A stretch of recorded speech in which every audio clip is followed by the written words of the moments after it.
یو مسلمان بنده دی هغه وی چې زما کله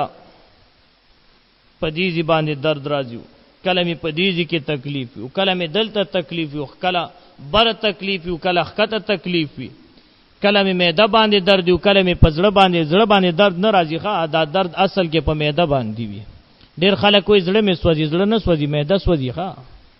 زړه به صرف د حاسد سوځي ګوره د چا کې حسد وي دا غزړه سوځي باقی چې کم دا ګیس میس وغیرہ بیماریاں کمی وي نو هغه سره زړه نه سوځي هغه سره معده سوځي نو بدن کې په هر ځای کې تکلیف خپې مم خوږيږي او ګوډې مم خوږيږي او دا چل دی هغه چل دی آیا قران کې د دې بیماریانو د لپاره علاج شته مونږ وي او شته کنه شته دی ښا دا هر قسم بیماری نه ځان بچ کول غواړي هر قسم درد ختمول غواړي نو دا یو آیات دی د سورۃ الانعام 17 نمبر آیات دی په 9 سپاره کې دی وَإِن يَمْسَسْكَ اللَّهُ بِضُرٍّ فَلَا كَاشِفَ لَهُ إِلَّا هُوَ وَإِن يَمْسَسْكَ بِخَيْرٍ فَهُوَ عَلَى كُلِّ شَيْءٍ قَدِيرٌ دا آیات وا روزانه وزلوي او چې په کم ځای باندې درد وي نو په هغه ځای به لاس اخیوي په هغه ځای باندې به لاس اخیوي ښا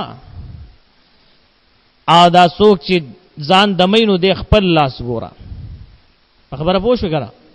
دی به دا په خپل باندې وي یا یو نارینه دی هغه یو بل نارینه دمینو داغه چې په خپل باندې درد وي په خبره پوه شي یا په دې معده وغیرہ باندې یا سر باندې درد وي غوږ باندې درد نو پاغي باندې ولاس کیږي او زنانه ته خپل باندې او په غوږ باندې او په سر باندې لاس نګ دی ښا دا ناجایز دی په خبر باندې پوه شو کنه او کنه هغه باج خلک دی کې مبتلا وي بیا الله پاک دې موږ تاسو ساتي نو لاس بکیږي چې کم ځای باندې درد وي او دا آیات به اوزل اوي سوزل اوزل به اوي او چې کم ځای کې تکلیف وي په هغه ځای به چوف کی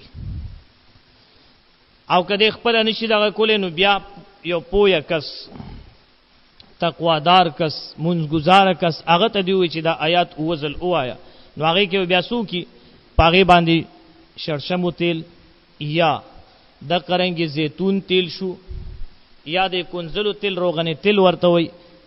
کونزر والا چې کم تیل دا درې قسمه دا په دم کی او بیا د هغه دردونو والا ځای باندې لګي الله پاک به ورته شفا نصیب کی